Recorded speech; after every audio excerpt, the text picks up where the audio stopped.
सुरक्षा कवच बनाने के पहले सुबह जैसे ही अपन सोकर उठते हैं तो सीधा ऐसा उल्टा हाथ अपनी नाक की ओर ले जाना चाहिए और तेज़ी से श्वास फेंकना चाहिए, जिससे पता चल जाए कि बायां स्वर चल रहा है या दायां। फिर जो स्वर चल रहा है उसको ऊपर कर लेना है।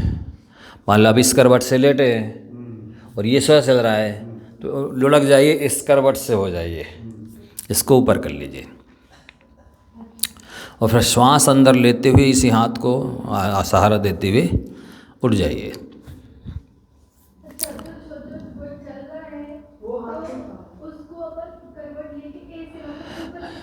जो स्वर चल रहा है उसे ऊपर करके उठना है। यदि ऐसे ही लेटे हैं और यही चल रहा है तो फिर नहीं करवट बदलना है, वो तो है ही ऊपर। यदि ऐसे लेटने पर भी ऐसा चल सकता है नहीं बारह स्वर। यदि ये चल रहा है तो फिर इसको ऊपर करने के लिए इस तरह से करवट बदलना है। प्राय करके नहीं चलते, दोनों स्वर चलते संधि वेला में, सूर्योदय सूर्यास्त, हाँ, और दोपहर में। प्राय तो उस समय जब सो के उठे हैं तब सुषुम्ना स्वर, दोनों स्वर चलने की संभावना कम रहती है। फिर यदि दोनों चल रहे हैं तो आप पक्ष देख लीजिए, कौन सा पक्ष चल रहा अभी, शुक्ल पक्ष चल रहा ना, तो बायां स्वर ऊपर कर लीजिए फिर। हाँ, यदि कृष्ण पक्ष चल रहा है तो दायां स्वर ऊपर कर लीजिए, सुषुम्ना चल रहा है तो।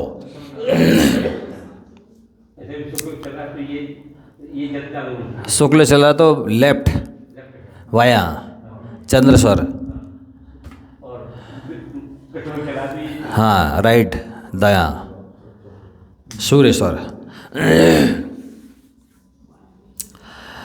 ठीक है, स्वर जो चल रहा है उसे ऊपर करके उठना है। यदि है पहले से तो करने की जरूरत नहीं है, और नहीं है तो करवट बदल के उसको ऊपर कर लीजिए और श्वास लेते हुए जो स्वर चल रहा है उसी हाथ को ऐसा टेकेंगे। उठ गए, श्वास छोड़ दी, नवार्णम मुकर बंद पड़ा। फिर संक्षेप में, हे भगवान, मेरे से जो जो पाप हुए हों मैं उन सभी की निंदा कर आलोचना प्रत्याख्यान प्रतिक्रमण करता हूँ, प्रायश्चित करता हूँ। अब चाहे आप रे की शक्ति बोलें, चाहे आप ब्रह्मांड की शक्ति बोलें, और चाहे पंच परमेष्टि भगवान बोले, बात एक ही है। और चाहे नौ देवता बोलें, त्रिकालवर्ती नौ देवता बोलें, पंच परमेष्टि के बाहर कुछ भी नहीं है। हे पंच परमेष्टि भगवान, मन में ध्यान किया, श्वास अंदर लेते हुए डमोरी हंताड़म, तीन लोग तीन काल के अरिहंत परमेष्टि की सफ़ेद कलर की ऊर्जा आपके हाथों में आ चुकी है। इससे अपने मस्तिष्क को कवर कर लीजिए श्वास अंदर लेते हुए, और फिर छोड़ करके फिर श्वास छोड़ दीजिए। नॉर्मल हो गए। पुनः श्वास लेते हुए मन में बोलना है, श्वास बोलेंगे मंत्र तो श्वास निकल जाएगी। मन में बोलना है नमो सिद्धाणम, श्वास लेते हुए। तीन लोग तीन काल के सिद्ध परमेष्टि की लाल कलर की ऊर्जा आपके हाथों में आ चुकी है। इससे अपने पूरे चेहरे को कवर कर लीजिए। निगेटिव ऊर्जा को बाहर फेंक दिया, श्वास छोड़ दीजिए, फिर नॉर्मल हो जाइए। नमो वायरियाणम, श्वास लेते हुए तीन लोग तीन काल के आचार्य परमेष्टि की पीले कलर की ऊर्जा आपके हाथों में आ चुकी है। इससे पूरे शेष शरीर को कवर कर लीजिए, निगेटिव ऊर्जा को फेंक दीजिए, श्वास छोड़ दिए, नॉर्मल हो गए। नमो वैज्याणम, तीन लोग तीन काल के उपाध्याय परमेष्टि की हरे कलर की ऊर्जा से सहित चार शस्त्र बॉडी गार्ड आपके हाथ में है। दो को इधर खड़ा कर दीजिए, दो को पीछे खड़ा कर दीजिए, फिर नेगेटिव ऊर्जा को छोड़ दीजिए, सांस छोड़ दीजिए। नॉर्मल होने के बाद पुनः ळमोलोई सप्सावड़म। 3 लोग 3 काल के साधु परमेष्ठी की नीली और काली दोनों रंग माने जाते हैं, इसलिए दोनों प्रकार की ऊर्जा आपके हाथ में है। ऐसा जमीन से टेक दीजिए, थोड़ा सा ऊपर उठ जाइए, आपके शरीर के नीचे वज्र की भूमि बन गई है। अब सांस छोड़ दीजिए। पुनः सांस लेते हुए जो स्वर चल रहा है, मान लो वह चल रहा है, तो सांस लेते हुए ईशो पंचणमो यारो सब पावपणाष्टो मंगलानम च सभ्यशम परमम होई मंगलम, ऐसा कर लिया, सांस छोड़ दी। अब और आपको आपके शरीर में जो तत्वों की कमी है, जो रोग हैं, उनको नष्ट करना है, शरीर में तत्वों की पूर्ति करना है, तो पुनः दूसरे अब ढंग से देखेंगे। ये सुरक्षा कवच हुआ। और हम अपनी बॉडी को चार्ज कर रहे हैं। सांस लेते हुए डमोरी हंताणम बोला है। 3 लोग 3 काल के अरिहंत परमेष्ठी की जो ऊर्जा है, शक्ति है, रिद्धि सिद्धि है, वो आपके हाथ में आ गई है। इससे अपने शरीर को भेज दीजिए, जहाँ कहीं भी इस तत्व की कमी होगी वो पूरी हो जाएगी। नेगेटिव ऊर्जा को फेर दिया, सांस छोड़ दीजिए। नॉर्मल होने के बाद नमो सिद्धाणम। 3 लोग 3 काल के सिद्ध परमेष्ठी की लाल कलर की ऊर्जा आपके हाथ में है, इसको पूरे शरीर में भेज दीजिए, जहाँ कहीं भी इस तत्व की कमी होगी इसकी पूर्ति हो जाएगी। नेगेटिव ऊर्जा को फेंक दिया। नॉर्मल होने के बाद पुनः सांस लेते हुए डम वायरियाडम। पीले कलर की ऊर्जा है, ये विटामिन है, ये संजीवनी है, ये दिव्य औषधि है, परम औषधि है, इसको पूरे शरीर में भेज दीजिए। नेगेटिव ऊर्जा को फेंक करके श्वास छोड़ दीजिए।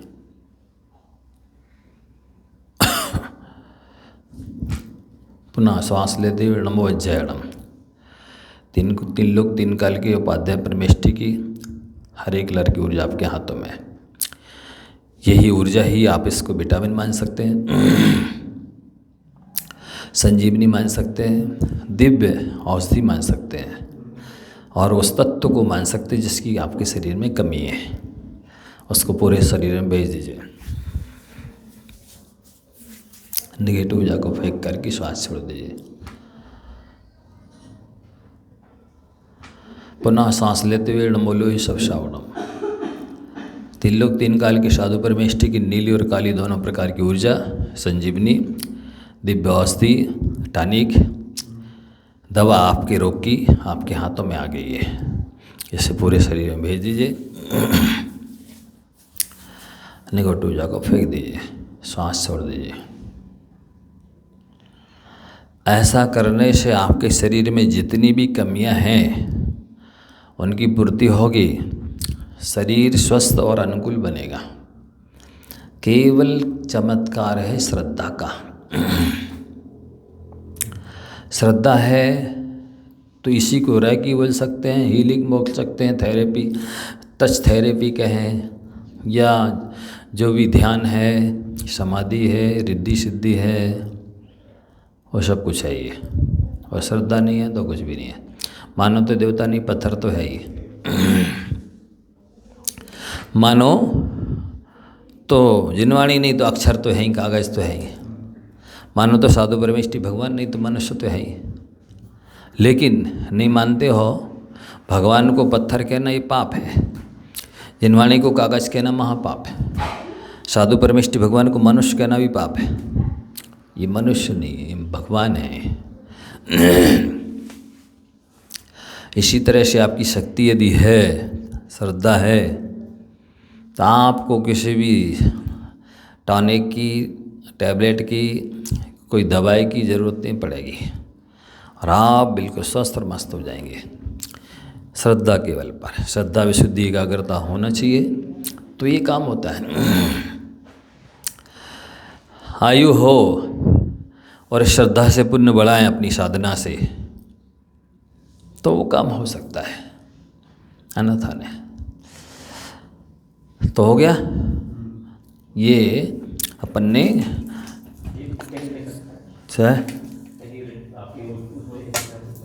ये हमारे हृदय में लिखा है, इधर लिखा है, हमने आपको दे दिया है, हमारे यहाँ लिखा था, हमने दे दिया आपको।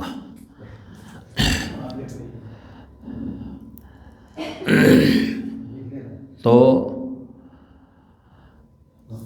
7 तत्व की भूल चल रही है। वस्तुतः कर्म अनेक प्रकार के होते हैं, कर्म अनंत प्रकार के होते हैं, क्योंकि भाव अनंत प्रकार के होते हैं।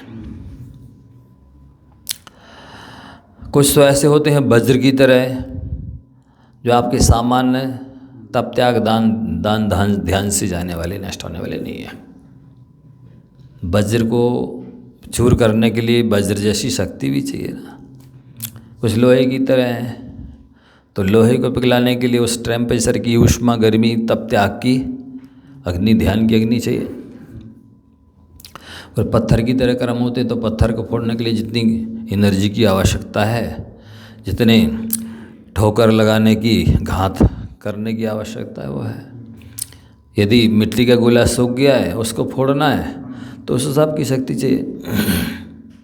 मम का गोला है, तो उस हिसाब की ऊर्जा उससे मिल जाएगी, अग्नि, ताप मिल जाएगा, पिघल जाएगा। आपको हम इतने दिन हो गए पूजा पाठ करते हुए, जाप करते हुए, कुछ होता तो है ही नहीं। बाह्य तरोपाधि समग्रतेयम कार्येषु द्रव्यगता स्वभावा। बहिरंग और अंतरंग, निमित्त और उपादान, अथवा उपादान तो आत्मा है ही, निमित्त भी अंतरंग निमित्त और बहिरंग निमित्त है। अंतरंग निमित्त आपकी श्रद्धा, विशुद्धि, एकाग्रता हो गई। बहिरंग निमित्त में फिर कोई भी चीज़, थोड़ी सी औषधि, थोड़ी सी चीज़, सामग्री यूज करेंगे, वो बहिरंग निमित्त हो गया। और अंतरंग में श्रद्धा, विशुद्धि, एकाग्रता है, कार्य की सिद्धि हो जाएगी। अभ्यंतरम केवलम अपि अलम ते, केवल अंतरंग निमित्त कारण या अंतरंग उपादान भी जैन आगम में मान्य है, उससे भी अकेले काम होता है, लेकिन सबके नहीं हो सकता। कोई तो निगोद से निकल करके सीधे मनुष्य बन के मोक्ष जा सकता है, और कोई आनंद वारणों वे गरीब हो आए, कल्याण छोड़वा सम्य दर्शन तक नहीं हो पाता है। ये तो भावों की विचित्रता है। कोई सप्तम नरक में सम्य दर्शन प्राप्त कर रहा है, अनंत अनुबंधी कषाय की विसर्जन कर रहा है। कोई 100% अनुकूलता में 90 गिरियों में नहीं प्राप्त कर पा रहा है। सप्तम नरक में 100% प्रतिकूलता है, फिर भी हो रहा है। कोई मुनि बन करके जो काम नहीं कर पा रहा है, कोई श्रावक अवस्था में भी वो काम कर रहा है। इस तो लिखा है, गृहस्थो मोक्ष मार्ग, मोक्ष मार्गस्थो निर्मोह नहीं मोहवान। अनगारो गृही श्रेया निर्मोह मोहिन मुनि।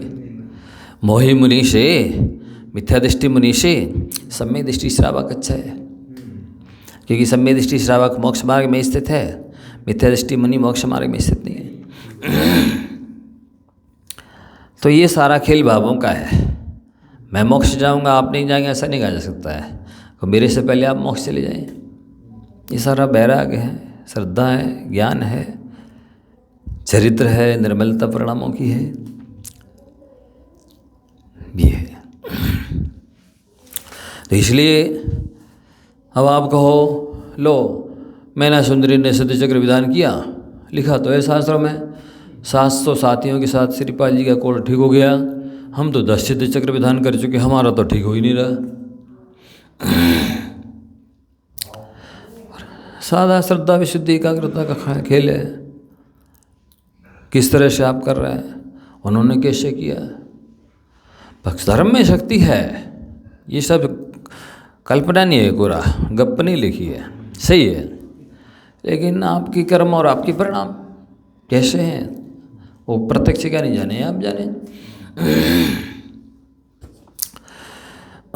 तो यहाँ बहिरात्मा कहे, मिथ्या दृष्टि कहे, अज्ञानी कहे, मूढ़ कहे, संसारिक हैं, इसकी जो भूल है, सम्यक दृष्टि भी वही काम कर रहा है, ध्यान देना। शुभ अशुभ बंद के फल मझार, रति अरति करे निज पद विचार। क्या सम्यक दृष्टि, आप जैसे चौथे गुण स्थान वाले हैं, वो 8 अंगों का पालन नहीं करेंगे, करेंगे तो शुभ कार्य है ये। अणुवृत्ति है, क्या आप प्रतिमाओं का पालन नहीं करेंगे, ये शुभ आस्त्र बंद के कारण है। मुनि महाराज हैं, 28 मूल गुणों का पालन करेंगे, संबंध निद्रा के साथ आश्रमबद्ध भी होगा, क्या नहीं करेंगे? नहीं नहीं, इसमें तो लिखा है कि ये बंध तत्व की भूल है, नहीं, विशेषण दिया है निज पद विचार, अपने स्वभाव को भूलकर। आत्मा का स्वभाव कैसा है? वीतराग है, ज्ञेयक है, सहजानंद स्वभावी है आत्मा। उसको नहीं भूलते हुए भूमिका के अनुरूप आचार्यों के द्वारा बताए गए कर्तव्यों का पालन करना, ये बंध तत्व की भूल नहीं है।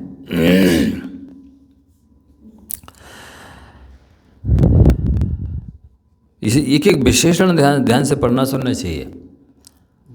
निज पद विचार दे दिया है, रति अरति करे, शुभ में रति करता है, अशुभ में अरति करता है, तो सम्यक दृष्टि भी करता है।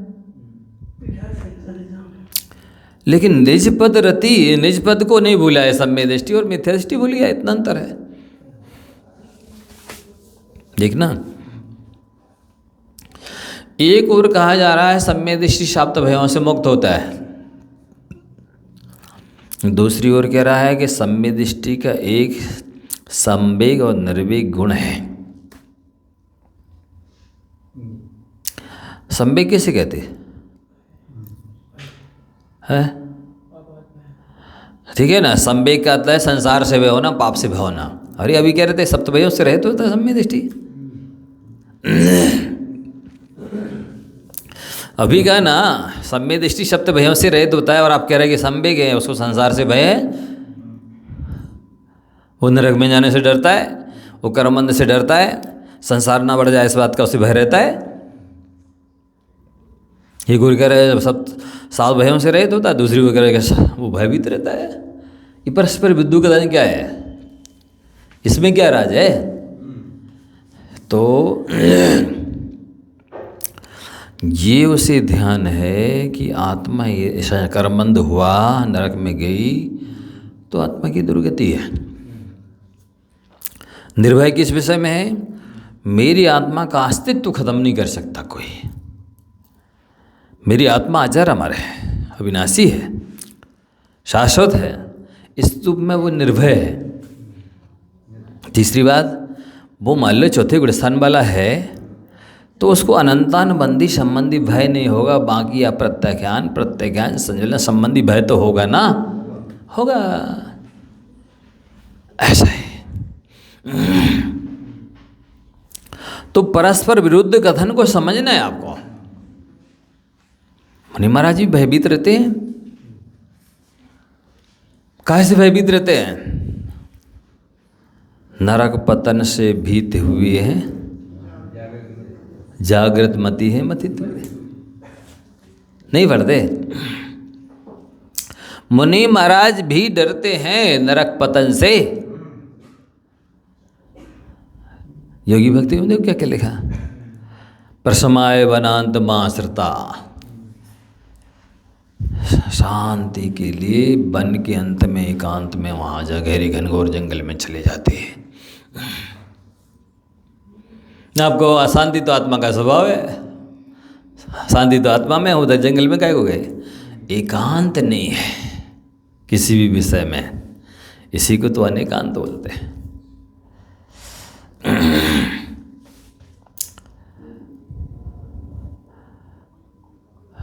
रति अरति करे,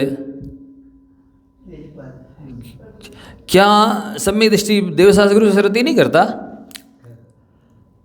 श्रावक देवशास्त्र गुरु से रति नहीं करता? मुनि महाराज नहीं करते? करते हमारे 28 मूल गुणों में 2 मूल गुण हैं, एक स्तुति और एक स्तवन।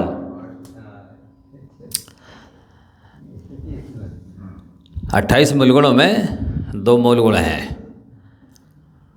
बोलो हम दोनों छोड़ दे रहे, पूजा पाठ करना, स्तुति स्तवन करना, आप बनेंगे? क्योंकि इसमें ले रति कर रहे, पंच परमेष्टि से रति कर रहे, देवशास्त्र से रति कर रहे, आत्मा से रति कर रहे, और रति करने को निषेध किया। रति कषाय है। भूमिका के अनुरूप ये तो होगा, विषय कषाय से रति नहीं करेंगे, संसार से भी भोगों से रति नहीं करेंगे, लेकिन ये तो होगा। निष्पत्त को नहीं बिसारा है, भूला नहीं है, भूले बिसरे नहीं है, इसलिए वो सम्मी दृष्टि बनी रहेगी। भूमिका के अनुरूप यदि ये करना गलत होता तो आचार्यों ने ही तो शास्त्रों में लिखे ही है, षट आवश्यक, 11 प्रतिमा, 28 मूल गुण, आचार्यों ने ही लिखे हैं। लेकिन एक विशेषण है कि निज पद विचार, अपने पद को नहीं भूलना है। अब आगे फिर कहते हैं, आत्महित हेतु विराग ज्ञान, ते लखें आपको कष्ट दान। अब ये कौन से तत्व की भूल चल रही है? ध्यान देना, बंद के बाद संबर तत्व आता है, संबर तत्व की भूल है ये। यदि सम्यक दृष्टि को, साधक को वैराग अच्छा नहीं लगता है, वैराग के कारण अच्छे नहीं लगते हैं, और ज्ञान की चर्चा अच्छी, स्वाध्याय अच्छे नहीं लगता, स्वाध्याय मन नहीं लगता, तत्व की चर्चा अच्छी नहीं लगती है, समझ लो वो साधक है ही नहीं, सम्यक दृष्टि है ही नहीं, वैरागी है ही नहीं। वैराग और ज्ञान से तो संसार घटना है, कर्म कटना है, मोक्ष मिलना है, वही आपको अच्छा नहीं लग रहा है? नहीं, दिन भर ही करते रहें क्या? अरे और क्या करना है? क्या करना है? क्या सुबह शाम कर्म बंद होता है? सुबह शाम दोपहर, कि सुबह शाम दोपहर कर ली, सामायिक पूजा पाठ, बस फुर्सत। जबकि 24 घंटे जब से संसार में है, जब तक संसार में रहेंगी कर्मबंध होनी है। तो 24 घंटे सतर्क रहने की आवश्यकता है ना। एक समय का बांधा हुआ कर्म 70 गोड़ा कोड़ी सागर तक भोगना पड़ सकता है, मिथ्यात्व दर्शन मोनी संबंधी। 40 कोड़ा कोड़ी सागर तक चरित्र मोनी कर्म संबंधी कर्म भोगना पड़ सकता है। एक समय के बांधे कर्म को भोगने के लिए अनंत भव धारण करना पड़ सकते हैं। समय क्या है? काल द्रव्य की सबसे छोटी इकाई है। हाँ कह रहे तुमको तो धर्म ही धर्म दिखता है, तुमको तो यही यही दिखता है। अरे तो क्या दिखना चाहिए और है? किससे आश्रवबंध रुकेगा, किससे संबंध जरा होगी? मिथ्या दृष्टि को वैराग अच्छा नहीं लगता, वैरागी भी अच्छे नहीं लगते। आप देख लो आज, हाँ महाराज जी तो चलते फिरते चले आए, उनको थोड़ी कोई काम है। ऐसे भी कहने वाले मिल सकते हैं, असंभव नहीं है। जो नहीं समझते हैं महत्व कि जिनके दर्शन करने से, एक धोख देने से करोड़ों जन्मों के बांधे पाप नष्ट होते हैं, जिनकी मुद्रा देखने मात्र से सुकून मिलता है, मंगल हो जाता है, सारे विघ्न दूर हो जाते हैं, शुभ शकुन बन जाता है, तुम करे चलते फिरते चले आए। इनको थोड़ी कोई काम है। इससे बड़ा अज्ञान और मिथ्या तो क्या हो सकता है? बैराग अच्छा लगना चाहिए, बैरागी अच्छे लगने चाहिए। बैराग के साधन जितने भी हैं वे सब अच्छे लगने चाहिए। और ज्ञान, जब भी कभी कोई सुखी बनाएगा तो ज्ञान ही बनाएगा। आत्मा में अनंत गुण है, मात्र ज्ञान ही चैतन्य दर्शन है। सो वो कुछ देखे मात्र अवलोकन है सामान्य। ज्ञान ही है जो अनंत गुणों का ज्ञान कराता है और स्वयं का ज्ञान कराता है। अनंत गुणों का वेदन संवेदन कराता है और अनंत सुख का भोग भी ज्ञान करता है। सबसे महिमाशाली गुण है ज्ञान। खोदो जितना स्रोत को उतना मिलता नीर, सीखो जितना ही अधिक उतनी मति गंभीर। याद हो गया? बोलो। खोदो जितना स्रोत को उतना मिलता नीर, अध्ययन जितना भी करो, सीखो जितना ही अधिक उतनी मति गंभीर। बोलो इधर से। खोदो जितना स्रोत को उतना मिलता नीर, सीखो जितना ही अधिक उतनी मति गंभीर। अब हो गया याद? बोलिए।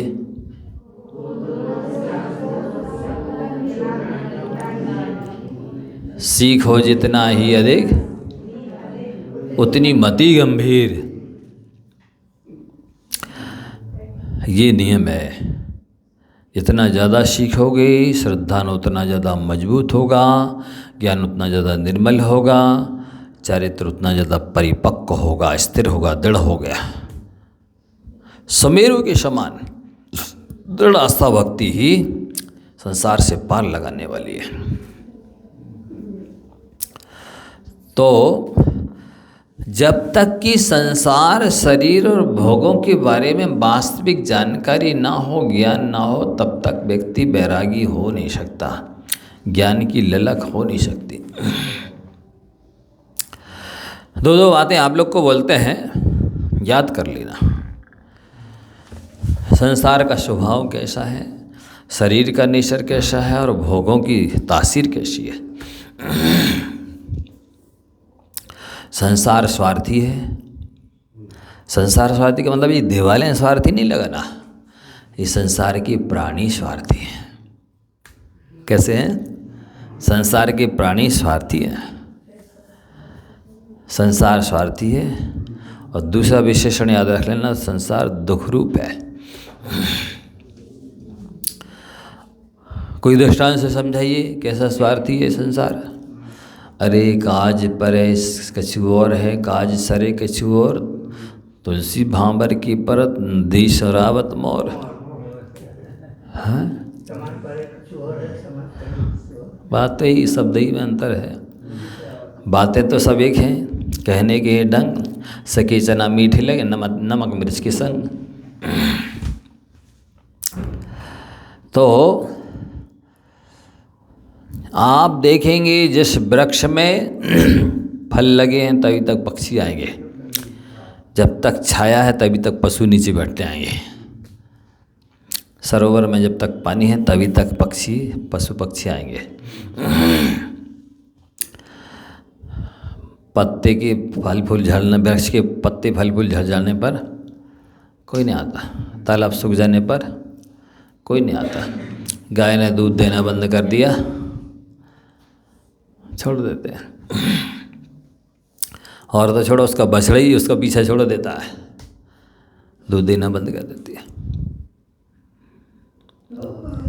और शास्त्रों में बहुत सारे दृष्टांत दिए हैं, प्रचलित सुना होगा, शायद फिर से बताता हूँ।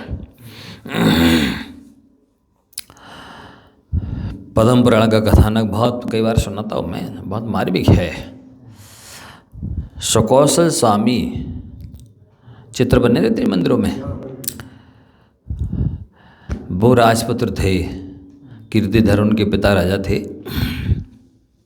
कारण पाकर के उन्होंने बैराग धारण कर लिया, दीक्षा ले ली। अब सुकौशल की माँ ने ऐसा प्रबंध किया कि सुकौशल राज्य की सीमा के बाहर कहीं जाए ना, उसको किसी तरह का कष्ट ना हो पाए और वो किसी दिगंबर साधु को ना देख ले, ऐसी व्यवस्था कर रखी थी। और एक दिन कीर्तिधर महाराज आहारचर्या के लिए उसी सार नगर में अपने राज्य में आए और उसकी माता ने देख लिया और तुरंत अपने द्वारपाल से कहा कि जाओ इस नंगे को राज्य की सीमा के बाहर निकाल दो, ये घर का खोऊ है, मेरा बेटा देखेगा तो वो भी चला जाएगा। ने कहा आदेश, नौकर तो किंकर होते, किंग करोमीति कहता है, किंग करोमीति वदतीति किंकरा। क्या करना है मालिक, क्या करना है मालिक, ऐसा जो बोलता रहा उसको किंकर बोलते हैं। तो जो आज्ञा दो वो करना है उसको, योग्य हो अयोग्य हो, उचित हो अनुचित हो, कर्तव्य हो अकर्तव्य हो, किंकर को सब करना होता है। उसने निकाल दिया। अब निकाल दिया तो जो धाय थी वो रोने लगी कि देखो कैसा वैचित्र है, जिन्होंने राजा जनता का प्रजा का पालन किया, राज्य का संचालन किया, सब कुछ जिनका था, आज उन्हें यहाँ पर 2 रोटी भी खाने नहीं मिल रही। रोने लगी तो सुकौशल स्वामी ने पूछा कि आपने मेरा लालन पालन किया है, आप मेरी माता जैसी हैं, आपको किसने कष्ट दिया है, किसकी मौत आ गई है। सुकौशल स्वामी बोलते हैं कि नहीं बेटा, आपके रहते हुए दूसरा कौन मुझे कष्ट दे सकता है। फिर क्या हुआ, बोले आज तुम्हारे जो पिता थे राजा पहले, अब वो मुनि बन गए हैं, और आज वो आहार लेने के लिए आए थे, तो आज के आपके राज्य की सीमा के अंदर उनको राज आहार तक नहीं मिला, और अपमानित करके तिरस्कृत करके उनको निकाल दिया गया। जैसे ही शब्द पड़े ये कान में, तुरंत सुकौशल स्वामी पूछते हुए चले गए और पता लगा लिया। मुनि महाराज के पास जाकर के दर्शन बंदन परिक्रमा की, क्षमा मांगी और कहा मुझे भी दीक्षा दे दीजिए। मैंने संसार का स्वभाव देख लिया, स्वरूप देख लिया, कैसे स्वार्थी लोग हैं। आपने जिस राज्य का संचालन किया उसी राज्य में आपको बाहर ना मिले, इससे बढ़ करके और वैचित्र क्या हो सकता है। दीक्षा ले ली और दोनों मुनिराज 4 महीने के लिए चतुर्मास में ध्यान में खड़े हो गए। 4 महीने के लिए आहार का त्याग, आना जाना, खाना पीना, आराम परिग्रह विषय के का त्याग। 4 महीने जैसे हुए तो अब चलो आहार के लिए।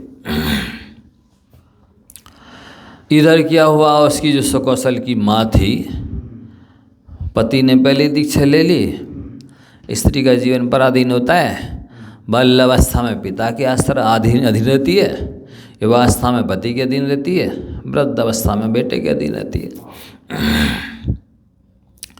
सो पिता तो स्वर्गस्थ पहले हो गए, पति ने दीक्षा ले ही ली थी, अब बेटे ने और ले ली, अब मैं किसकी आश्रय रहूँगी।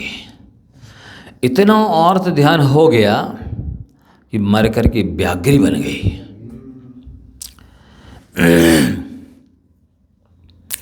और व्याघ्री बनी तो वही भटक रही, घूम रही थी, और वहीं शमशान में जहाँ इन लोगों ने कायस्तर किया था, और वो आ रहे थे चर्या के लिए नगर में, वो घूमती बहारती आई, दूर से ही वो पहचान गई, जाति स्मरण हो गया उसको, ये तो मेरे पूर्वावस्था के पति और पुत्र हैं। तो पति से तो राग था ही, लेकिन कम हो गया था। वैसी वृद्धावस्था में महिलाओं का राग पति के प्रति खत्म हो जाता है। बेटे के प्रति ज़्यादा राग था, और बेटे ने धोखा दे दिया, दीक्षा ले ली, तो पति से भी ज़्यादा गुस्सा बेटे के ऊपर आए, और उसने अपनी छलांग बांधी, पूंछ उठाई और सीधी बेटे के ऊपर कूद पड़ी, उछल पड़ी, और सुकौशल स्वामी को खाना शुरू कर दिया। कीर्तिधर मुनिराज ध्यान में खड़े हो गए।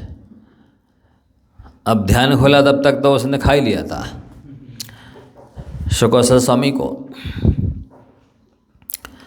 और उसे धर्मोपदेश दिया, हरि पापनी, तू जिसके वियोग में मर करके व्याघ्री बनी है, तूने उसी अपने पुत्र को खा लिया, और मुनि अवस्था में अब तू नरक जाएगी। तूने अपना बहुत संसार बढ़ा लिया, महान अर्थ कर लिया। ये सामान्य प्राणी की हिंसा करना महापाप है, फिर मुनि महाराज की हिंसा, कितना संसार बढ़ा लिया। और धर्मोपदेश दिया तो उसको सम्यक दर्शन हो गया और उसने अणुव्रत ले लिया, श्राविका बन गई, देख लो। और संलेखना ले ली, और संलेखना लेकर के वो स्वर्ग में चली गई, सुकौशल स्वामी की माँ। तो यहाँ देखिए व्रतों का महात्म्य, नमोकार मंत्र का महात्म्य, कि मुनि भक्षी वो पापनी भी व्रतों की और नमोकार की महात्म्य से स्वर्ग में जगी है। और इधर संसार की स्वार्थपरता को देखिए कि जिस माँ ने 9 महीने पेट में रखा और लालन पालन पोषण किया, सब कुछ किया, जितना अति राग इसने, जिसके वियोग में मर कर की इस निकृष्ट व्याघ्र की पर्याय को पाया, उसी बेटे को खा लिया। मुनि अवस्था भी नहीं देखी, कसाई को कोई अवस्था नहीं दिखती है कि ये मुनि है, कि किस अवस्था में परिस्थिति मनस्थिति में फंसा है, वो बदला लेना चाहता है। कसाई जीव कष्ट देना चाहता है। उस कसाई के बेग में उसे ये भी नहीं दिखता है कि हम जो कर रहे हैं तो हमारी भी दुर्गति होने वाली है। इस बदला लेने से, इस जीव को सताने से हमारा कितना संसार बढ़ जाएगा। ये संसार स्वार्थी है, इसका एक बहुत ज़बरदस्त नमूना है, एक दृष्टांत है कि माँ भी अपने बेटे को खा सकती है, कषाय के वशीभूत होकर के और क्षुधा के वशीभूत होकर के। कुतिया भी अपने पिल्लों को खा जाती है। सर्पणी सैकड़ों बच्चों को जिनको जन्म देती है, उन्हीं को भूख के वशीभूत होकर खा जाती है। ये संसार की दशा है कि रक्षक भी भक्षक बन जाता है। किसका विश्वास किया जाए, किसे अपना माना जाए? हैं? संसार स्वार्थी है। आप सूत्र लिखिए, संसार को आप कब तक अच्छे लगेंगे? जब तक आप संसार के काम में आते रहेंगे और संसारियों से कोई अपेक्षा नहीं रखेंगे। आप उनका काम करते रहिए, आपको बहुत अच्छे लगे, आप बहुत अच्छे लगेंगे उनके लिए। जैसी आपने उनसे अपेक्षा रखी, आपकी अपेक्षा की उपेक्षा हो जाएगी और फिर वो आपको खराब लगेगा, आप उसे खराब लगेंगे। याद हो गया? लोग आपको कब तक चाहेंगे? जब तक उनका स्वार्थ सिद्ध होता रहेगा।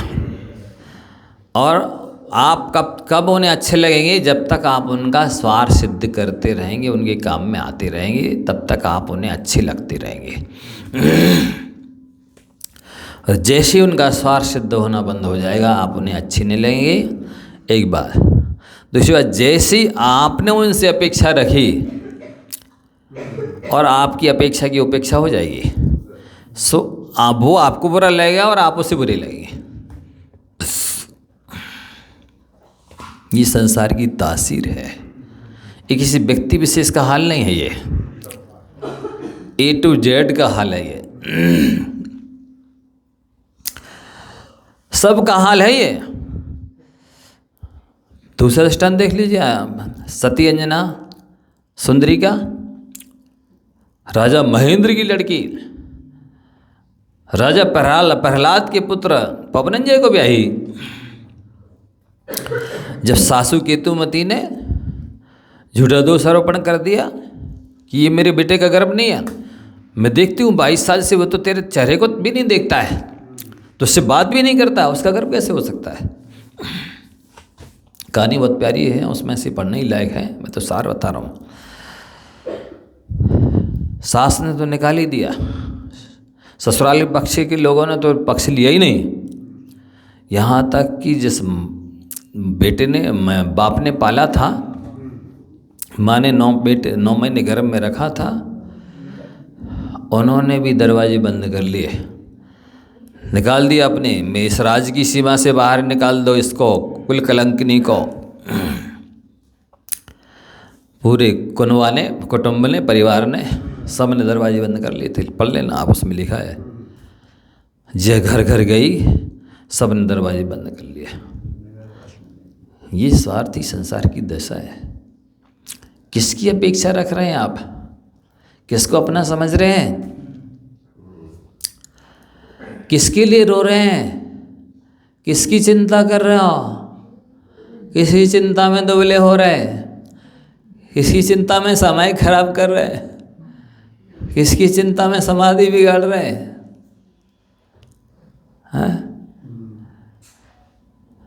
कौन है अपना? अरे पाप का उदय आता है ना, तब स्वयं के शरीर की परछाई भी साथ नहीं देती है। अंधेरे में स्वयं के शरीर की परछाई भी अपना साथ नहीं देती है। ये पाप अंधेरे की तरह है। जब पाप का उदय आएगा ना, आप सोचिए, इधर देखिए, जब ये नारी साथ नहीं दे रही है नाड़ी, तो जिसके साथ शादी हुई है वो नारी कैसे साथ देगी? है बताइए। ये नाड़ी साथ नहीं दे रही है, आप अपेक्षा रखे हो ये काम में आएगी, सेवा करेगी? है? दांत और आंत भी साथ नहीं दे रहे हैं। हाथ का साथ चाहते हो? स्वरूप तो समझो, तासीर तो समझो। संसार स्वार्थी है। ये सारे संसारी प्राणी भ्रम में जी रहे हैं, अपना मान के। वस्तुतः उनने आपको धोखा नहीं दिया है, आप स्वयं धोखे में थे। महाराज जी उनने हमें धोखा दिया है, उनने हमारा साथ नहीं दिया। अरे उनको ऐसा नेचर ही है संसार का, आपको पता नहीं था। जब स्वार्थ सिद्ध होता है तो तीसरा व्यक्ति भी रिश्तेदारी निकालता है। और स्वार्थ देखो, जब पैसा पास होते हैं तो रिश्ते हजार होते हैं, गरीबी में बिगड़ते हैं जो रिश्ते खास होते हैं। तो ये स्वार्थ में ही संसार में एक क्षण रहने लायक नहीं है, ये अशुभ है। असरणमसुम नित्यम दुःखमनात्मान माओसामी भवम मोक्षास्तद विपरीतात् मेतु ध्यायन्तु सामयिके। संसार असरण है, यहाँ आपको मरने से कोई नहीं बचाएगा। मणिमंत्र तंत्र बहु होई मरते ना। भगवान को नहीं सुनाना है 12 भावना, भगवान आत्मा को सुनाना है। ये है स्थिति इसकी। क्या है इधर संसार में? कौन है यहाँ अपना? सोचिए, 24 घंटे 12 महीने जीवन भर साथ रहने वाला ये शरीर जब ये धोखा दे रहा है, ये दगाबाज है, ये इतना गद्दार है, दूसरे यदि धोखा दे भी दें तो कौन सी बड़ी बात है? मेरा शरीर मेरा नहीं, आप हमारे कौन? हाँ बताइए, किससे अपना माने? किसके लिए रो रहे हो? ये तो आपका भ्रम है, ये मोह है, ये अज्ञान है, ये संयम है। यही शोक है, यही संसार की वृद्धि का कारण है। मैं ये कहा कि एक अतुल्य सभी आते, तन धन को साथी समझाता पर ये भी छोड़ चले जाते। तन भी छोड़ के जाएगा और धन भी छोड़ के जाएगा। सोचो आप, ऐसा वास्तविक संसार का, शरीर का, भोगों का ज्ञान हो, ध्यान हो, चिंतन मनन हो, तो ही ये सारी विषय कषाय की प्रीति भागती है। नहीं तो नश्वर चीज़ों के पीछे अविनश्वर को खो देता है संसारी प्राणी। नश्वर चीज़ों के पीछे 4 हाथ जमीन के पीछे सगे भाई को सुप्रीम कोर्ट तक घसीट के ले जाता है। ये बहिरात्मा की मिथ्या दृष्टि की दशा है। एक व्यक्ति को राज्य दिया जा रहा है वचनबद्ध करके, फिर भी वो सिंहासन पर खड़ा हो रख के राज्य कर रहा है, और दूसरा व्यक्ति राज्य के पीछे सुदर्शन चक्र चला रहा है। ऐसी विचित्रता है। कहाँ गए वे लोभी को और जूझ मरे रन में? हाँ, देखो जरा, ऐसा है। बहिरात्मा की दृष्टि बाहर होती है, अंतरात्मा की दृष्टि अंदर होती है। बहिरात्मा की दृष्टि श्वान दृष्टि होती है, अंतरात्मा की दृष्टि सिंह दृष्टि होती है। श्वान को यदि कोई लाठी मारे तो वो लाठी को चबाता है, उसको अपने असली शत्रु की पहचान नहीं है कि लाठी मेरा शत्रु है कि जिसके हाथ में ये लाठी है वो मेरा शत्रु है। और शेर को यदि बंदूक कोई चलाए, बंदूक को नहीं झपटेगा, बंदूक चलाने वाले को झपटेगा, उसको अपने असली शत्रु की पहचान है। इसलिए कई वैष्णव साधु व्याघ्र का चमड़ा बिछाते हैं। मैं इसका समर्थन नहीं कर रहा कि अच्छा कर दे, वो बता रहे हैं कि वो उसके पास ही दृष्टि है, शत्रु की पहचान है।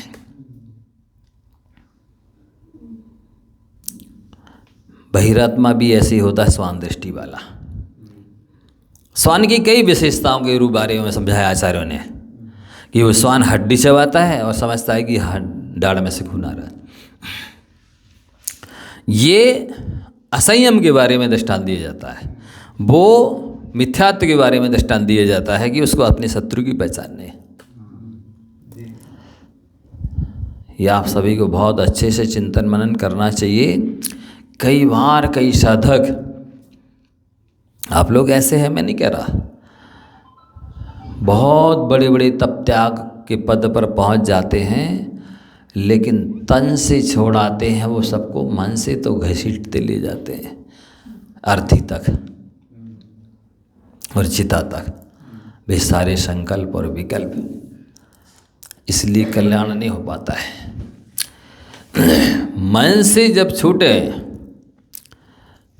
संसार शरीर भोग, तो आत्मा की प्राप्ति हो। 3 चीज़ें छोड़ने पर 3 लोक का नाथ बनता है संसार पणी, संसार शरीर और भोग।